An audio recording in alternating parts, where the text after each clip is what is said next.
I've talked to a lot of people about grief while working at Med Circle, both experts and non-experts like me. And there seems to be this kind of two camp situation going on where some people believe that when you're grieving, that there is an ability to be happy, great again, excited about life, amped, enthusiastic, hopeful, all of those great things that most of us want. And then there's a camp who says, sorry, when the grief is big enough, when it really destroys a part of you, you may never revert back to happy, normal, excited, motivated, at least not in the same way that you used to. And I'm not saying one's right or one's wrong. I certainly have my own opinions on it. But before we get to my opinions, please welcome Lauren Hunter, social worker, psychotherapist. Hi, Lauren. What did you think about my little conundrum at the beginning?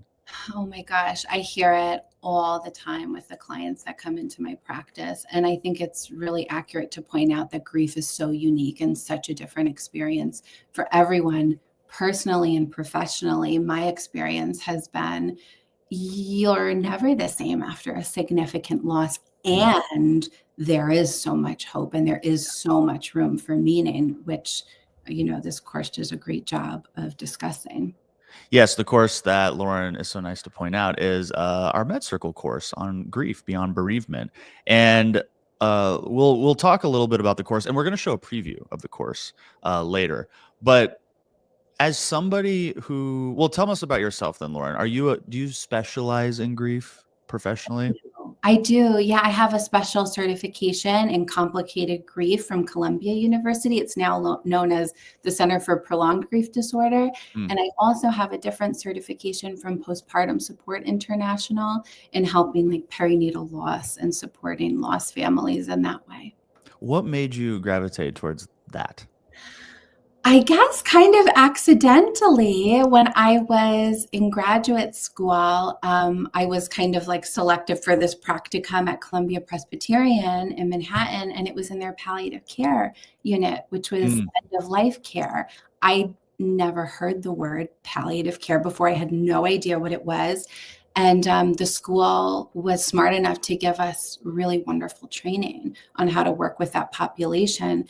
And then I could not get over like how impactful this work was because, right, it like everybody knows grief, everyone knows loss. And so to learn some concrete like things that you could do to help your family feel better, to help you feel better, I was pretty hooked. Okay, so tell me one of those times where you learned something to help your family feel better and you heard that and you go, oh my gosh, what, like that's a game changer. Oh, I'm so happy to. And it sounds probably like counterintuitive, but I would say like managing your expectations turned out to be pretty huge and significant for all of the grief work. So like so many people will come in and say, it's 1 year post-loss, Lauren, like I should be. There was a lot of should be's and expectations. And I think what I had really learned was just like, no, working towards that radical acceptance of you're going to grieve forever and you're going to feel this pain forever, but it's not going to be at that same acute level. Just like befriending your grief and partnering your grief. So it's kind of like a cognitive reframe or a different way to think about grief. And that was a pretty profound moment, I guess, conceptually about grief that helped me and my loved ones. Yeah, I love that. It's also very easy when you're not in the middle of grief to like learn about this and think about it and process it. It's when you're grieving, when you're like, it's like your brain is hijacked. That's what it feels like to me when I have been in grief. I'm like, this is uncontrollable. The emotion is uncontrollable. My dog died a month ago and I cried so hard that I started throwing up. I believe you. Because it was just unbelievable. And that was just in that moment. And then the next day was so difficult too. And the emotion is so hard. So the reason I bring all of that up is because I had the privilege of filming our course on grief, not when I was in the middle of grief. Right. And it made it very easier to do. And then that gave me like this realization that people should be learning about this and considering it and like taking an interest in it Yeah. when you're not grieving, when Yeah. you're not in the grief. What do you think? That's such an interesting point. I don't think I've ever heard it phrased that way, right? Like if there was a grief course in school, growing Yeah. up, the one thing that we all Yeah, experience. it's gonna happen. Yeah, when I got my dog, I knew it was gonna happen. Like I knew if things went well, About your I would outlive her. So anyway, sorry I interrupted you. Please continue. No, not at all. I'm so honored that you're talking about your dog. Can I ask what your dog's name was? Is that okay to ask you? Oh yeah, of course. Her name was Callie, and she was on Med Circle many, many, many times. If you guys have ever seen a white dog at Med Circle. Oh, that's so beautiful. Yeah, it's like the price you pay for love. It's like you can't have love without the grief. And that's why I feel super comfortable saying to my clients and like to my loved ones too, that like, of course we're going to grieve forever. Like we love of course we're going to grieve forever. And not just bereavement either, like all these sorts of grief that everybody sees, like these wild breakups and divorces. I know you guys have this amazing new course on like divorce too, navigating divorce, which can feel like you lose a leg as well, or the life that you thought that you would have. All of these different I think we do grieve forever. It's just like learning some of these coping skills. And I can talk all day about the coping skills, but it's not without the pain. And I think that's important to acknowledge. Yeah. Even I think for people who they've heard of the what is it, the cycle of grief, like depression, bargaining, the stages of grief, right? That was a popular thing back then. And we did talk about what's included in those stages. Just spoiler alert, you don't necessarily go in those stages, and you can go back and forth, but we were talking about in the course going through those stages. Of course, we're talking about anger. And then after my dog died, maybe like 5 days later, I'm driving my scooter around the neighborhood and I see someone walking their dog and I'm like angry about it. I'm jealous, I'm envious, and I'm angry about it. And I remember I was like, yeah, because I'm grieving. Hello, I know that anger is one of the emotions that I'm going to have. And for someone who likes to have control like me, it's nice to have already had that education and then gone, oh, yeah, I'm having a normal reaction, and this is why I'm feeling angry. Absolutely. To name it and to validate it, I think is where the healing honestly starts. And that was one of the really big, like impactful moments for me going through this Beyond Bereavement course, where you had shared about your own loss, where Dr. Judy had shared about her own experience with loss. It was like instant trust was built. Like they get it. They know what they're talking about. You feel validated. And so then you can put a little bit of that guard down to, all right, let me explore some of these insanely intense emotions. And anger, of course, is a really important one. Yeah. Let's talk first about some of these coping mechanisms that you can spend all day talking about. And then I want to give people a little preview of the Med Circle Beyond Bereavement course.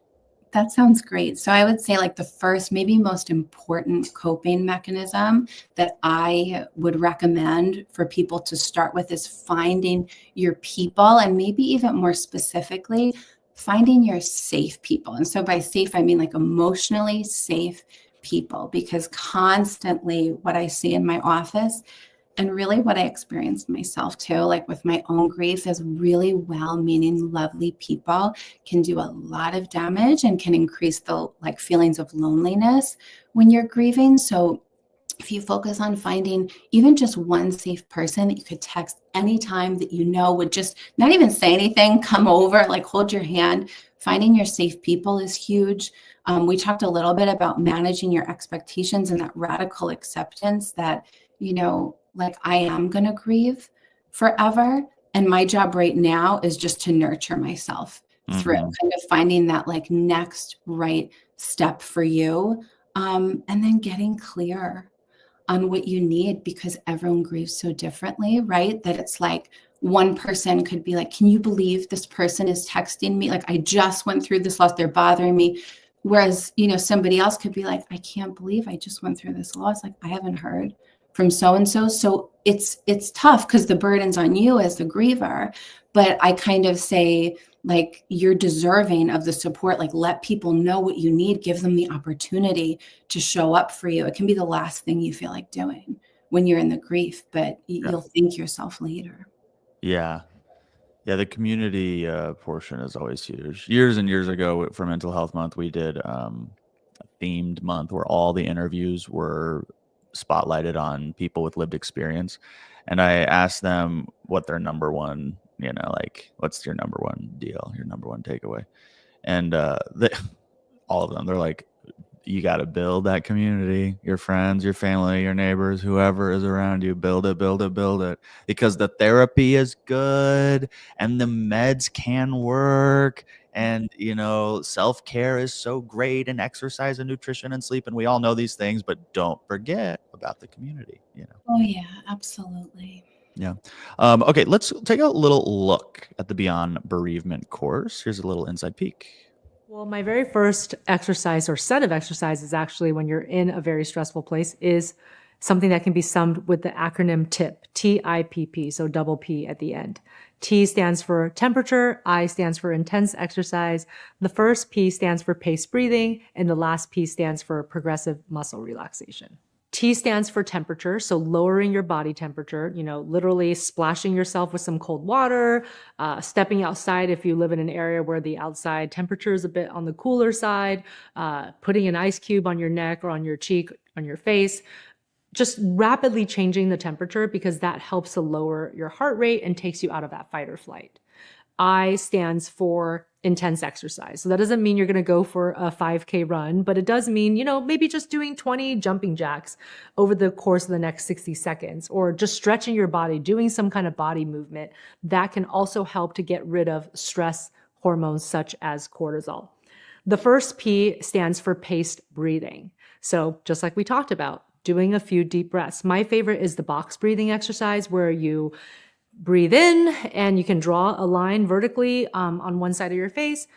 Breathe in for 4, and then you hold for 4 as you draw a line across the top of your forehead, kind of in that area, and then you breathe out for 4 while you draw a corresponding line vertically down the other side of your face, and then to complete the box, you hold for another 4 counts. So that's called box breathing. You can do 5 to 10 of those. That's going to help a lot. And then the last one is progressive muscle relaxation. So in a pinch, you can just do a quick body scan, notice anywhere where you're especially tense, and then you're actually going to tense that area more for 5 seconds and then let it all go, and repeat that a couple of times for every single part of your body that you notice tension in. Here's the deal, okay? When I hear all these things on what we should be doing, because at Med Circle for our members, I do at least a handful of live workshops for our members every single month. And then we have this library of like hundreds of workshops. So I've been to a lot of workshops. So I've heard a lot of these exercises. And here's where people get it wrong. You guys just heard all those tips and tricks. Now you got to go do them. You actually have to go try them. I think the try rate of exercises and recommendations is really low. Really low. I don't have any evidence of this. I don't have a study to back it up, but I know my own. It's already hard to be like, okay, let me go try that. Even if you're supposed to do it. But some of them are really simple, and then that keeps them from trying because it's too simple. It's so stupid. It's so simple. Yeah. So just try the box breathing and draw the line. And if it's stupid and simple and doesn't work, all good, try the next one. But if it does work, how great that a stupid, simple little thing works, Sorry for my use of the word stupid. I don't know. No, I think it's very accurate and awesome. It's real life. Yeah. That, of course, was Dr. Judy, and she was the instructor throughout that course. So, Lauren, it's because you have this specialty in grief and bereavement. What is one of the more common obstacles people have when they're actually in the middle of their grief? Such an important question. I can think of a bunch. I mean, intrusive thoughts comes to mind like right away. A lot of people who come into my office feeling maybe like stuck in their grief or not knowing what that next step is, really battle with some really unpleasant thoughts. So just some examples of these thoughts, right? Like, I could have done something to prevent this loss. Somebody else Mhm. could have done something to prevent this loss. If only, like in therapy speak, right? The magical thinking kind of thought process. And so, unless you're journaling, unless you're working through, unless you have a mechanism to kind of work through those thoughts, you can find yourself stuck in your grief. And it's just painful enough as it is. And so we need to be on at least our own side, like in making our own thoughts work for us. Mhm. So I see that a lot. Some of the times I see, like, grief related avoidances come into play, but I'll be honest, I have a complicated relationship with like the exposure therapy sometimes as therapists that we're supposed to do Mm. with Yes, right. avoidances, because avoidance, like, it's, of course you're going to avoid something that's going to be unbelievably, like sometimes unfathomably painful. I think that's like self-preserving and it makes sense. Avoidance of, let's say, like I had this one client, without sharing any identifying information at all, who would drive past, would not drive past the hospital where her spouse had passed, like would take a literal like 30-minute detour just so she wouldn't Mhm. have to pass the hospital. And so, in that way, some people could think like, oh, well, like grief is driving the bus and you want to be like driving the bus. But it's a great, like, avoidance is a great short-term coping mechanism that I don't want to knock. If it's not working for you, if you come to me and you're telling me and yourself, you're struggling with it, that's when we can work. But I would say Yeah. like the intrusive thoughts and some avoidance. Ooh, love what you said about avoidance. Yeah. We certainly do pathologize avoidance. You got that right. Love Yeah. that. Yeah. What's the difference between allowing yourself to feel grief, which we hear is important, versus getting stuck in your grief? Ugh, yeah, I think, feeling your grief is the only way. Like, it might be counterintuitive. The only, like, I shouldn't say the only people, the people that I see mostly are the folks who are trying to suppress it, who just, and again, totally normal, completely understandable. Hold on. For the difference, you're saying that when you suppress it, you don't talk about it, you don't feel it, you don't allow Deal with it your later. emotions to come out. When you suppress it, that is when you're getting stuck in your grief. Yeah, my Got it. experience is what I Okay. see. Yeah. I would love to hear what you think too. And like Oh your no, I mean, but let me tell you, no one's here to care about what I think about the topic. Maybe a couple people, maybe a I few. think that's totally incorrect. Um, That's the cool thing though about grief. Like, we all, like, yeah, I have these certifications. Yes, I'm a griever. Yes, like we all have yeah. completely valuable experiences with it. But that's been my like professional experience, that most of the people who are stuck, right? It's like, you know, either, you have a lot of trauma surrounding the loss and grief, and it's going to take longer to process and work through, or you're really not giving yourself like the time and the space that your grief is deserving of. Okay, so you use this word process, which I love to talk about in the scope of mental health, Yeah. because if grief is a process, how can we even tell if we're avoiding our emotions? Because or versus rather than processing the emotions.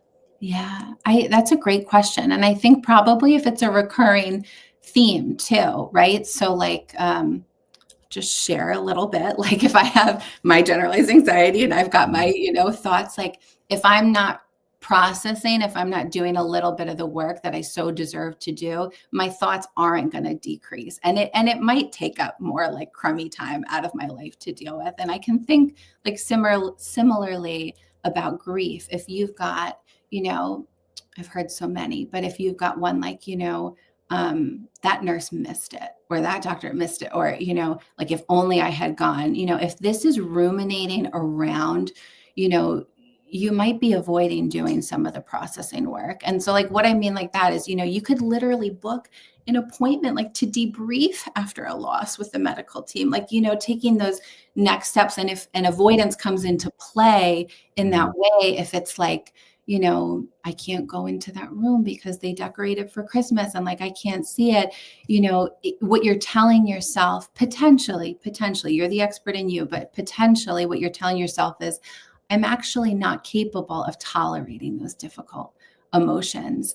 And I happen to wholeheartedly believe that everybody, with the help and support of cultivating this resilience and this self-efficacy, like you can do anything. You can get through the loss. It's so individual to people, but you worry about the message that avoidance sends you to your ability to get through something difficult. Really good. Really good. I really Thanks. like that a lot.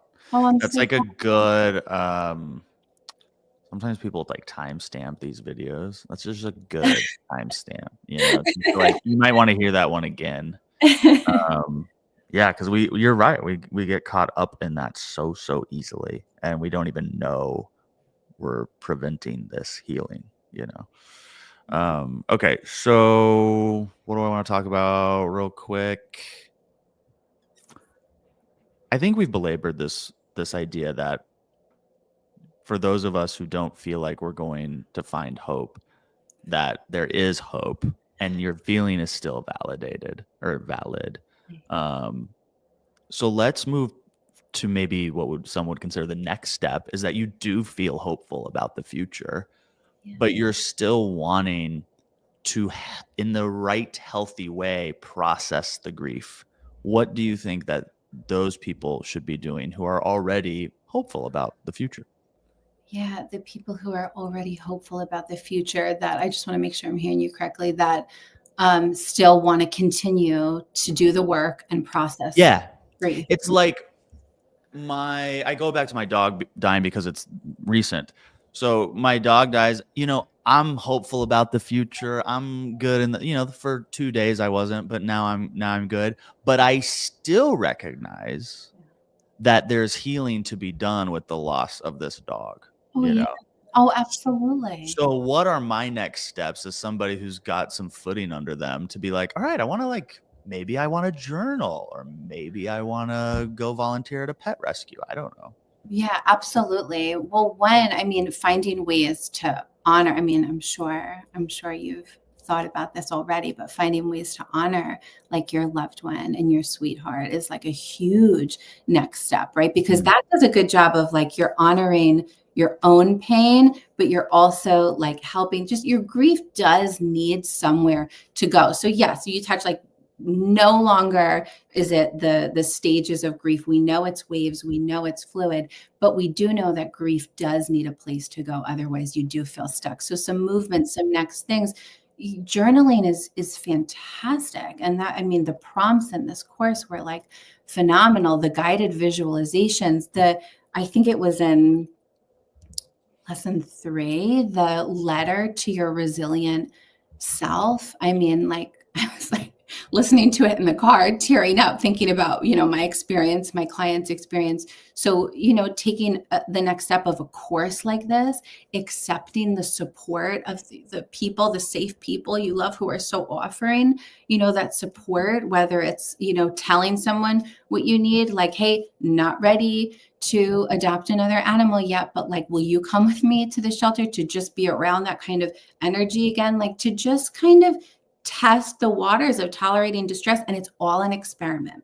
Yeah. It's all information, because it might be way too soon and we don't, or, oh my God, like I feel okay. And it's all okay. You don't judge yourself for any reaction that you have. And obviously another obvious step, right, is to find like a grief counselor or a support group if that feels comfortable for you. Yeah. Yeah. We have a great course on grief, Beyond Bereavement. It's available in the description below this video. Lauren, where should people be reaching out to you? You think Instagram? Yeah, they can find me on Instagram. I'm at Sessions with Lauren. They can find me on my website, northstarpsychotherapy.com. They can find me on Psychology Today, Lauren. You can find her right here on YouTube too. Here she is. She's everywhere. Really good. I want to ask you one more question. Yeah.